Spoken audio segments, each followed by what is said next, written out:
قصة الخياط الغني. في إحدى القرى الفقيرة كان يوجد خياط عجوز. كان هذا الرجل هو الخياط الوحيد في هذه القرية والقرى المجاورة، فكان يخيط ملابس السكان جميعا بأسعار جيدة. في أحد الأيام دخل إليه أحد سكان القرية وقال له: أنت معك أموال كثيرة، فلماذا لا تساعد الفقراء؟ فجزار القرية لا يملك نصف ما تملك، وكل يوم يعطي الفقراء لحمة دون أن يأخذ منهم أموال.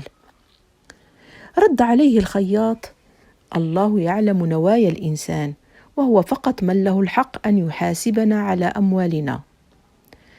غضب الرجل جدا وخرج من عند الخياط منزعجا، وأشاع بين سكان القرية أن الخياط شخص بخيل يحب المال ويرفض أن يساعد الفقراء.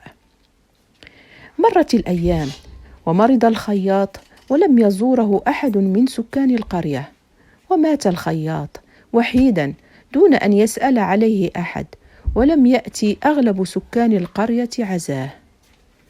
بعد شهر من وفاة الخياط توقف الجزار عن إرسال اللحم للفقراء، وعندما سألوه سكان القرية عن السبب قال لهم: اللحمة التي كنت أوزعها ليست من مالي الشخصي، فخياط القرية كان يعطيني كل شهر مبلغ كبير من المال لتوزيع اللحم على الفقراء، وأوصاني أن لا أفشي سره إلا بعد وفاته لكي تدعو الناس له بالرحمة والغفران.